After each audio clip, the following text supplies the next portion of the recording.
is Labor Day, and perhaps no coach worked harder this offseason than Bill Self, who put together arguably the best college basketball team in America.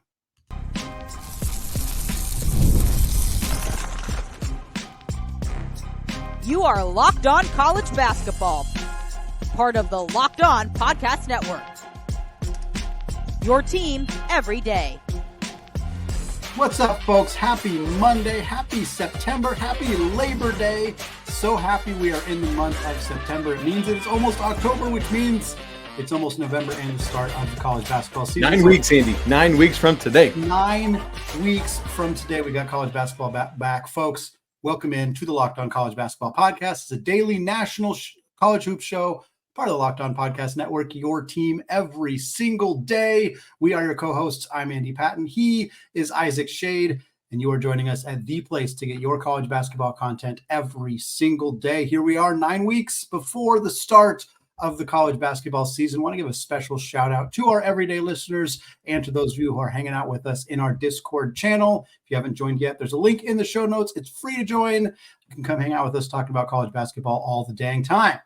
Today's episode of Locked On College Basketball is brought to you by 5 Hour Energy. Folks, 5 Hour Energy fixes tired fast. With zero sugar and a convenient portable size, it's the perfect pick-me-up for getting stuff done. So go to 5hourenergy.com. Use promo code LOCKEDONCFB to receive 20% off your order. This offer is only available until September 30th on one order and cannot be used with other promotions. Go to 5hourenergy.com today.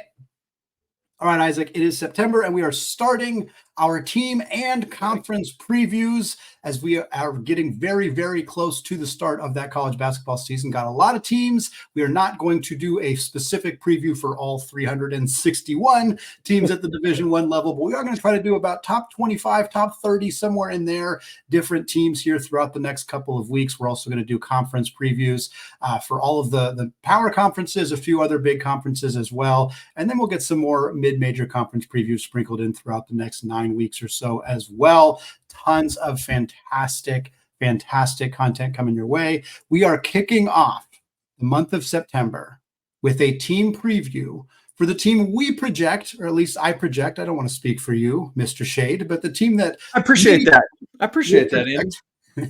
As the number one ranked team when the preseason rankings come out. That is the Kansas Jayhawks. Folks, if you want to hear more about Kansas, more about that program, definitely check out the Locked On Jayhawks podcast. Derek Johnson does an awesome job with that show. But Isaac, really want to get into this Kansas team. We've talked about them, of course, quite a few times throughout the offseason. One of the kind of, I guess, funniest things that happened last year during the NCAA tournament, shortly after Bill Self's team, Kansas lost to Gonzaga in the second round, the 5 seed over a 4 seed. That Kansas team really just kind of limped into the NCAA tournament. They had injuries. They did very poorly in the Big 12 tournament. And Bill Self basically said, I'm already looking ahead to next year. Like, I am already in that mode. For the last month, I've been looking ahead to next year, which kind of rubbed some people the wrong way, talking about how he was already looking ahead to the next season before his previous season was over. But he's done a really phenomenal job at building a roster, keeping quality talent while adding key pieces in the transfer portal and in the recruiting class that has this team set up to be, in my mind, like we said, the number one team in the country heading into this upcoming season. Yeah, Andy, I know you said you don't want to speak for me. For me, I've gone back and forth all offseason between Kansas and Alabama. Yeah. But I mean, and that's the thing. If they're not my preseason number one, they're going to be my preseason number two. So, and that's even with El Marco Jackson's injury, which I know we'll talk about, but obviously that's a mitigating factor in this conversation. But look, you are not going to keep Bill Self down. He is too good of a coach. He's got too good a talent on his roster. There's too much history. It's too much experience. Like, look, I have never been a high level coach, but I coached my son's little league baseball team and we weren't very good last year. And I was bound and determined, like, this year we will be better. And we basically, were very, very good. And that's a silly comparison. But the point is well taken, right? Like, a person of Bill Self's caliber, a coach of Bill Self's caliber and competitiveness is not going to take losing last year like he did sitting down lightly. And frankly, I think that's why he made the statement he did. He's like, this is not what Kansas does. We will not let this happen again. And because of that, I'm already getting ahead on next season. And I think the fruit that has been born of that many, many hours and weeks and months of labor is going to show up in what's going to be yet again an insanely difficult Big 12 conference. And that's certainly going to play a factor too. Yeah, it's really hard to not feel incredibly excited about what this team was able to do over the offseason. They lost basically every player that they lost, I think, was an expected loss. You run Nick Timberlake's out of eligibility, Parker Braun's out of eligibility, Michael Jankovic is gone. All three of those guys, you expected they were all going to be out the door. You knew Kevin McCullough was going to leave because you knew he was going to be an NBA player, or he was going to be out of eligibility. Johnny Furphy was the only player out of this group that would have come back to Kansas. Most expected that he was not going to. That ended up being the reality. He ends up being selected in the second round of the 2024 NBA draft. But the key pieces for Kansas, and we're going to talk about the additions because there's some phenomenal ones, but it has to start with the fact that they returned three incredibly crucial pieces from last year's roster in Hunter Dickinson, a guaranteed preseason All-American and very likely going to end up being an All-American, assuming he stays healthy and puts together the kind of season that we know he's capable of doing. You got Dickinson coming back. KJ Adams joins him in the front court, an incredibly versatile do-it-all 3-4 hybrid. I think he's going to play the power forward primarily for Bill Self's team. And then you get back one of the best passing point guards in the country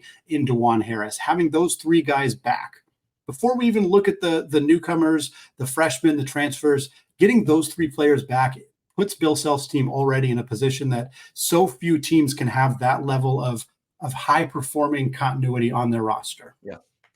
At the same time, Andy, it brings up to me the continuity conversation that you often get into. I think it was you that first started really having this conversation last offseason. Is it's like, yeah, they get these guys back, 3 of their 5 starters, and I'm personally excited about that. Yeah. But they're getting back 3 of their 5 starters from a team that went 10-8 in the Big 12 last year. Right. And so it's like, I don't know what to make of that. And I don't see it.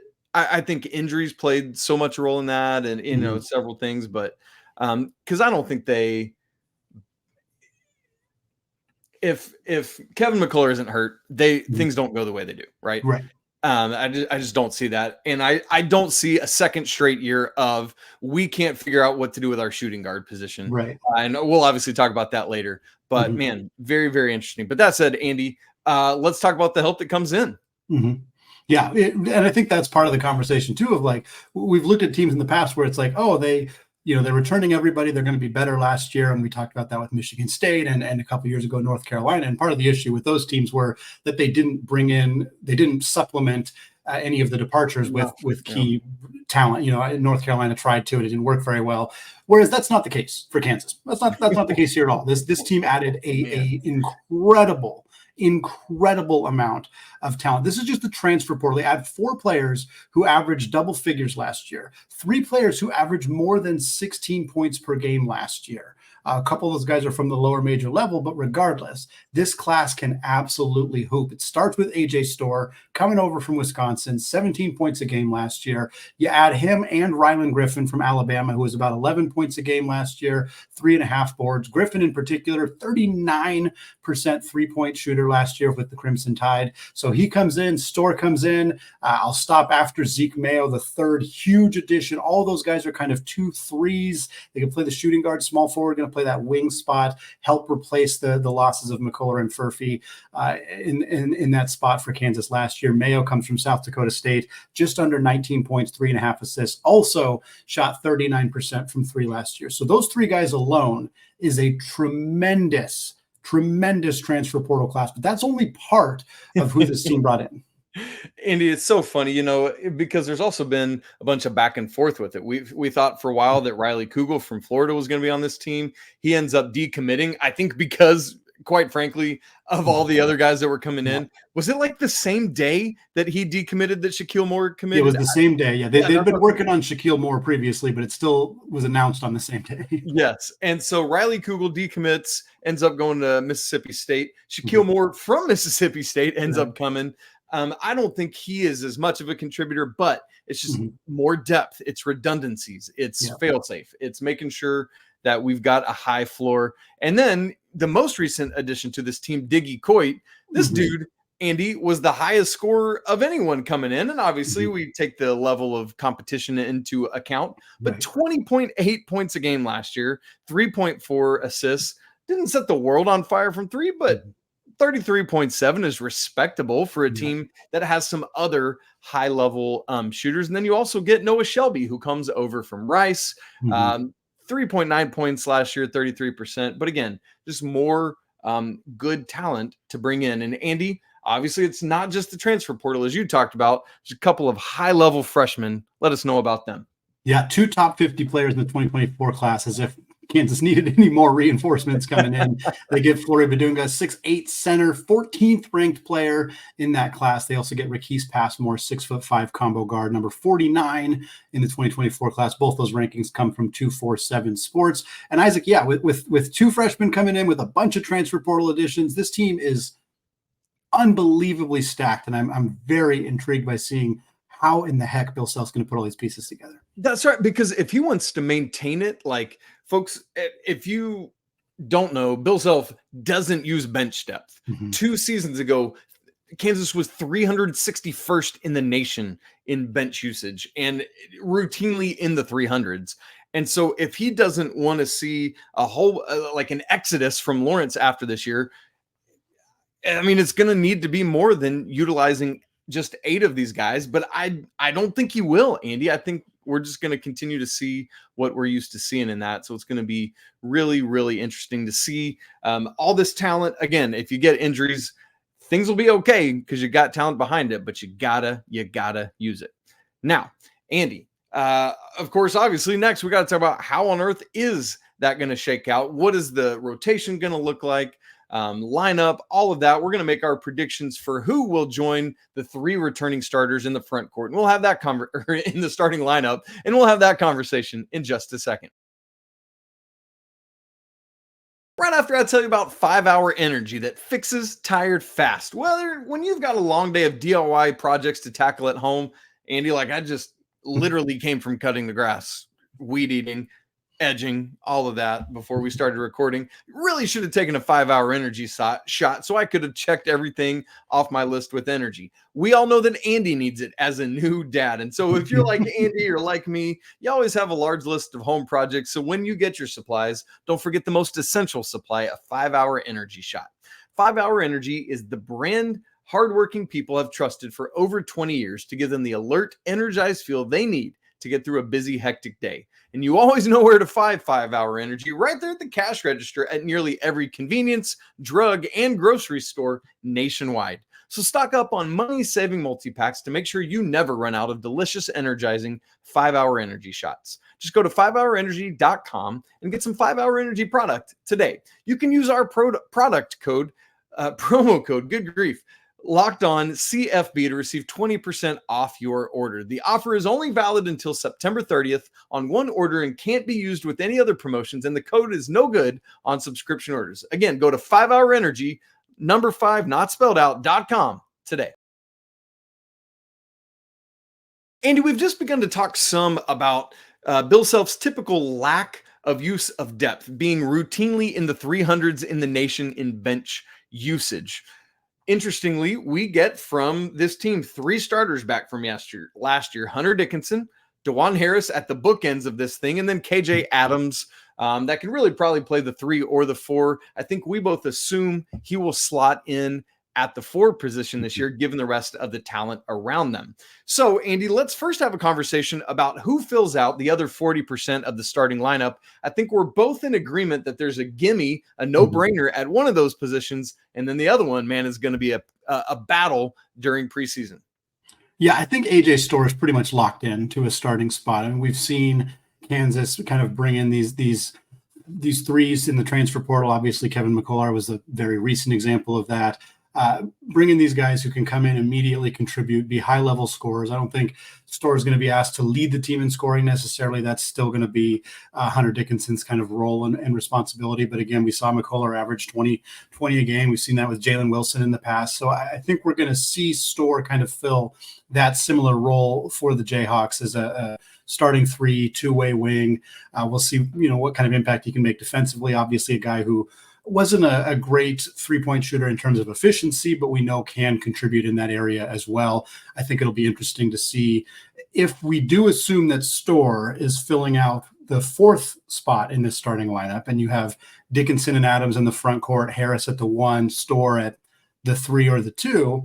Because Storr is not a great three-point shooter, I think that kind of puts more emphasis on this final starting spot, which there are many, many options of who could fill out that final spot. I think to me, it puts more emphasis on that being somebody who can truly space the floor, give more room to Dickinson to operate down low, or the two-man game with Adams, give Storr more room to create and get to the basket and do those kind of things. If you have another starter in that spot that doesn't shoot the ball all that well, I think it's going to create some spacing issues for the Jayhawks. So Storr's basically as close to a lock as I think you're going to have for a transfer coming into a program like this at that fourth spot. And then there's a couple options to fill out that last spot as well.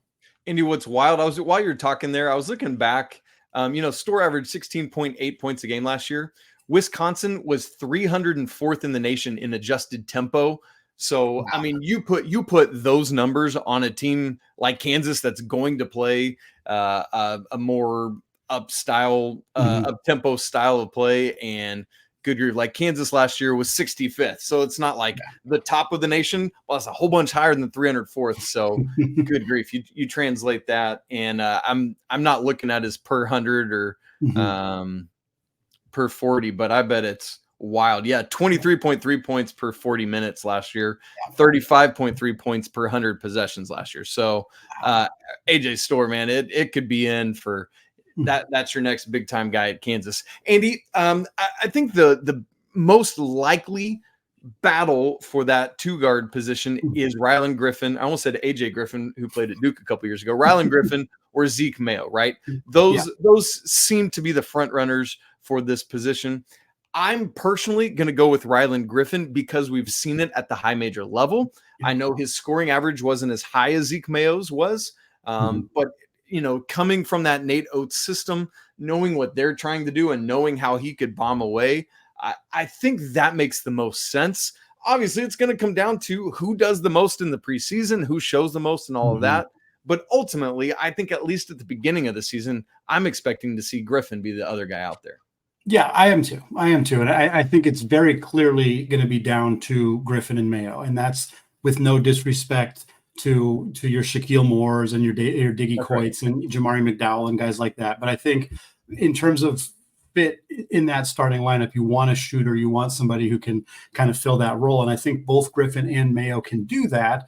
But I do think the difference is that Griffin has done it at the high major. He's done it in the SEC, and he's been in a system that plays fast and that where he's not asked to be, Griffin at times is the fourth, fifth option for Alabama on the floor. Zeke Mayo has never been that. He has never filled a role and so like people like to talk about the jump up level wise from South Dakota State to Kansas and jumping into the Big 12. And certainly that's a part of it. But for me, it's less of the jump to the different level. I think Zeke Mayo is capable of playing in the Big 12 pretty clearly. It's more of, I want him in a role that's maybe more comfortable for him.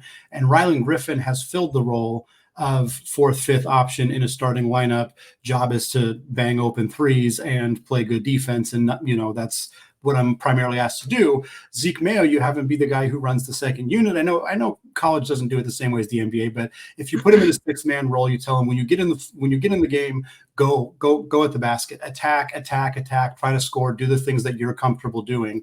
I think he's more comfortable in that role. I think Griffin's more comfortable in a starting role. And while they're both, again, Mayo was a 39% three-point shooter as well, and his volume was much higher than Rylan Griffin's, I think the fit just based on skill sets makes more sense to have Griffin start, be that fourth or fifth option, Mayo be the guy who comes off the bench and wreaks havoc. And I think those six guys feel very locked into rotation spots. I think you could argue a starting lineup change there, but that's how I would do it. And that's kind of, I think, how a lot of people are viewing this starting lineup in that kind of top six for this Kansas team. Andy, let me quickly put some numbers to what you were just saying about what they're used to. Last year at Alabama, Rylan Griffin was 8th on the team in usage at 18.6%. Meanwhile, as you would probably guess, Zeke Mayo was far and away number 1 at South Dakota State in usage percentage at 26.9%. And so I think what you say there is a phenomenal point, that Rylan Griffin's already kind of used to this type of role that he would probably be playing at Kansas this year. So I think that goes even further into what you said. How the heck's the rest of this thing going to work, though? That's what I'm so intrigued by with Kansas. You have, let's assume you got those 6 guys filling out a big role. Bill Self he's not going to play 10. He's probably not going to play 9. Maybe he'll play 8. Maybe. That's not what he does. Typically, he plays 7 or 8. And I think that's where this thing gets really interesting. If we assume that those 6 guys are going to play big minutes, you have Shaquille Moore, Diggy Coit, you have Jamari McDowell, you have the 2 freshmen, Flory Bidunga, you have Rakease Passmore, you have Zach Clements, who's back, you have Noah Shelby, who's the walk-on from Rice. Like, that's 13 right there. And then you have a handful of guys who were walk-ons last year. All these guys have to fit into what I think is probably 2 spots for actual consistent minutes. We talked about Elmarko Jackson being out for the year. It's insane to think about what this would look like if he was not. Granted, they probably would not. They wouldn't have gone and gotten so many. There's no way. Yeah, they wouldn't have filled out the roster the way that they did. But still, looking at this, if we're assuming there's 2 spots outside of the top 6, there's a lot of options. You have 2 experienced guards in Shaquille Moore and Diggy Coit, who both have played a lot of college basketball. You have 2 guys who are familiar with the system in Jamari McDowell, who was a freshman last year, and Zach Clements, who's been in the system. And then you have the 2 freshmen in Flory Bidunga and Rakease Passmore, who are both, again, top 50 players in what's considered a pretty good class of 2024.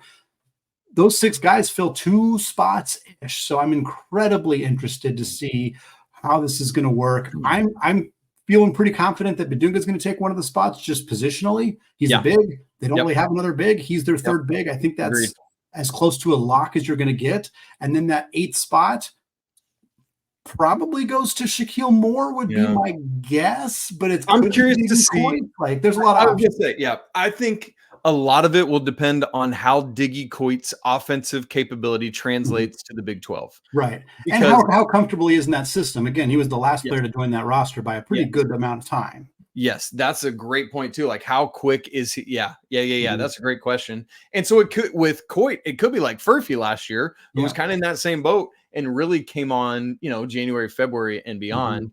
And so, man, it's tough, but I'm with you on Bidunga. I think positionally that makes a ton of sense there. Passmore is a shooting guard, so unless he's just lighting it up as a freshman, he might have to kind of bide his time and come along. But man, it's tough, dude. It's how you feeling with Jamari McDowell? I mean, freshman last year didn't play a ton of minutes.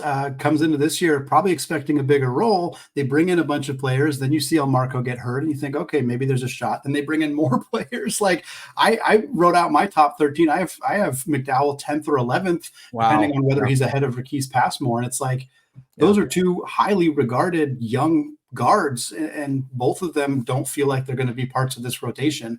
I don't know what that means for them in the future. Obviously, people would have probably thought McDowell was going to transfer after his freshman year, and he did not. So we'll see what happens with those 2 guys. But it's an embarrassment of riches for this program right now.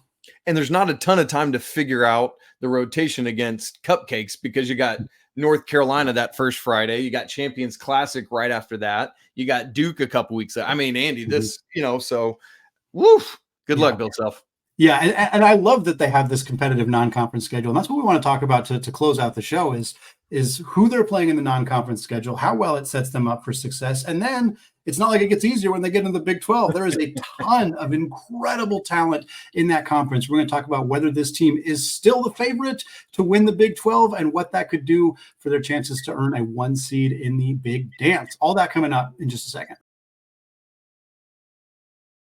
Hey, Locked On College Basketball fans, I want to take a moment to give you a heads up on a brand new mobile game that I think you are going to love. Ultimate College Football Head Coach. In this amazing simulation, you get to step up into the shoes of a head coach and lead your college football program to glory. Can you imagine actually getting the chance to be the head coach of your favorite team, from recruiting players, hiring coaching staff, to overseeing training camps and handling scholarships? You control every crucial detail of your program. Will you be able to handle the pressure? Here's what I really love about this game.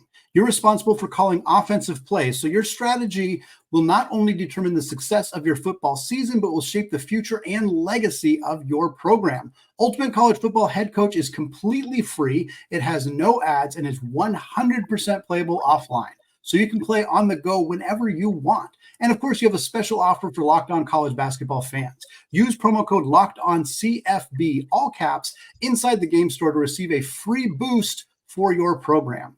Download the game, just visit ultimate-cfb.com or look it up on the App Store. Ultimate College Football Head Coach. Begin your coaching legacy today. All right, folks, segment 3, still Andy Patton, still Isaac Shade, still talking Kansas Jayhawks here. Locked On College Basketball Podcast, part of our team preview series. We talked about Kansas's incredible offseason, bringing in a bunch of high-profile players in the transfer portal. We talked about how the heck Bill Self, who notoriously doesn't like to play many bench minutes, how he's going to make everybody happy with all the mouths he has to feed on this roster for this season. Now, I want to take a look at Kansas's non-conference schedule, some of the highly competitive games they got, as well as how we think this team's going to do this year. We talked about them being a potential preseason number 1. Are they truly going to be the favorites to win the national title in 2025? And Isaac, I'll tell you what, Bill Self scheduled put together a schedule to make this team as competitive as possible. You can tell, especially when high major coaches are willing to put their team in the fire early. And you can tell that that's usually a sign that the coach has a lot of confidence in his team. And that is the case here with Kansas. This is a team that's got 6 power conference teams on the schedule. They're playing Duke, North Carolina, and NC State. I'm going to go out on a limb and say that they're the only non-ACC team that is playing all 3 of those teams in the same season. Maybe but that would be surprising. They also have Michigan State, Creighton, and Missouri. Phenomenal schedule. They're on the road for both those games against Creighton and Mizzou. Neutral site for Michigan State and Duke, and they got Carolina at home and NC State both at home. Isaac, this is a really, really fun schedule. And as much as we bag on particularly teams for not scheduling very competitively in the non-conference, they deserve to be celebrated when they do. And Kansas very clearly was willing to do so this year. And that's why, Andy, I continue to not buy the argument of, well, we don't schedule a tough non-conference because we play in the Big 12. Yeah. Screw that, man. Look at what Kansas is doing out here. Yeah, so Bill Self's not subscribing to that. Neither Scott Drew. Both those teams very competitive schedules. Thank you. So that's a complete cop-out to me, and I hate that argument. So well done, Kansas. Yeah, apparently we should get Wake Forest on this non-con too, and then you got all 4 North Carolina ACC schools on here. But it's a great schedule for Kansas. Obviously not even mentioning the Big 12 schedule yet, but I cannot wait to see what this is going to bring. I love having those true road games. Obviously, one of them is the Big 12 Big East, where you're going to be on the road every other year, essentially. And then the border war with Mizzou, where you're kind of flipping back and forth as well. But hey, look, having 2 true road games in addition to it being a tough non-con is great, Andy. So I'm excited to see that. Yeah, and I think it sets this team up well to get into conference play. And look, the Big 12 is going to be tough. Big 12, we've talked about a handful of times. There's 5 teams in the Big 12 that I think are all very likely going to be ranked in the top 10 in the preseason poll. I'll probably have all of these teams in the top 10, maybe even top 8.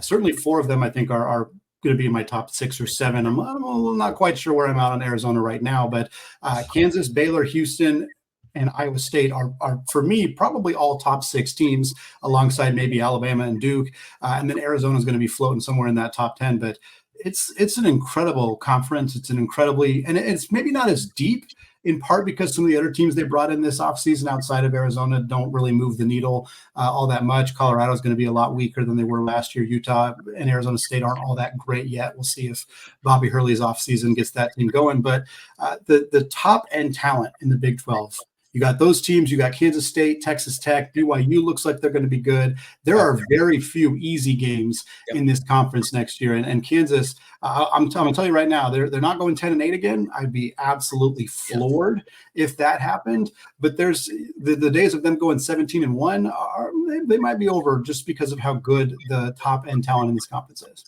And also because they play 20 games now. What up? Good point. I couldn't resist that one. Yeah, very quickly, folks. Here's, we don't know the dates and times yet, but Kansas will play home and away, Central Florida, Colorado, Houston, Iowa State, and Kansas State. Home only will be Arizona, both Arizona schools, Oklahoma State, Texas Tech, West Virginia, and away only is at Baylor, at BYU, at Cincinnati. Those are all three going to be really tough games, Andy, and then to TCU and at Utah. So, and we've looked at the Big 12 schedules before. It's nicely balanced among those like really top five of who you play home and away, who you play home only and away only. That I think the schedulers did a good job. But man, I mean, it is a doozy for Kansas as it is for everyone else. Andy, all that said, we expect it to be a really good team. Heck, they could have 8 regular season losses and still get like a 2 seed because it's just that good a strength of schedule. That said, what do you expect out of it as we get to the end of this thing? When it's all said and done, we get to the Big 12 tournament. What do you expect in terms of their Big 12 seeding? And then beyond, what do you think they are in the national tournament?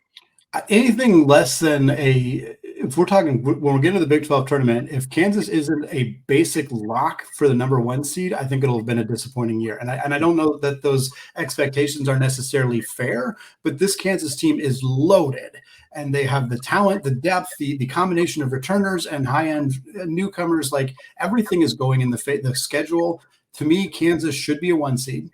They should be the number 1 team in the Big 12. I think it's fine if they finish second in the regular season, or even third is borderline. But like if they finish top 2 in the Big 12, if they get to the championship game in the Big 12 tournament and they earn a 1 seed, like all of that, I feel like is what Bill Self is expecting. That the players are expecting, that the fan base is expecting that. I think that should be what you're expecting out of this team. Like they are set up to be that level of good. And then if you get a 1 seed and you get in the NCAA tournament at that level, at that point, you got to be expecting to, at the very least, be in the Sweet 16, Elite 8. This team should be a Final Four team, and this team should be in a very serious conversation as a national champion contender from now until the 3rd weekend in March. Like this team should be in that conversation the entire time. Kansas has got 4 national titles. It would not be a surprise to me if 2025 is the year they win their 5th. This team is set up to do that this year.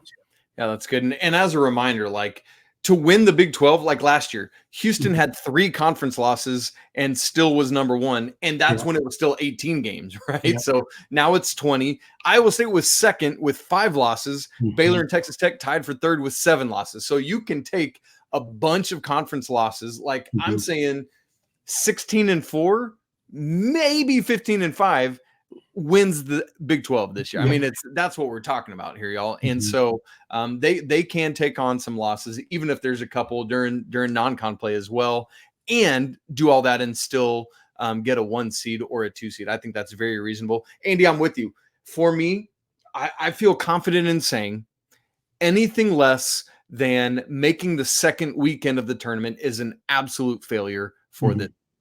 And even that might not be far enough, right? Like, making beyond the Sweet 16, it might need to be the button at the end of this thing. So we expect a big year for Kansas, a big bounce back for Bill Self and his squad. But again, in a loaded Big 12 that's going to have some great competition. And boy, we can't wait for it. Well, folks, this is, we're just getting going. As Andy said at the beginning of the show, it's September 1st here. Happy Labor Day. But this is just right at the beginning of our team previews. We're actually going to be starting to get into our conference previews as well. We'll give you the Power 5, and we're anticipating doing 4 other conferences. That'll start this Friday, so buckle up for that. And man, 9 weeks, y'all. It's going to be here before you know it. We can't wait. If you haven't subscribed to Locked On College Basketball on both audio and video, make sure you do that so you don't miss any of these previews in the lead up. If you've not joined us on the Locked On College Basketball Discord, you're going to want to be there, man, because the conversations are heating up as we get closer to the season. Also, we want to let you know that it's some apologies need to go out to the Lawyer family. As we always say, let's go Wildcats, not the Kansas Wildcats. We got some Kansas State. There you go. There's another Big 12 Wildcat along with Arizona, some big-time competitors of Kansas. All right, I've blabbed on long enough. We'll talk to you tomorrow, but until then, peace.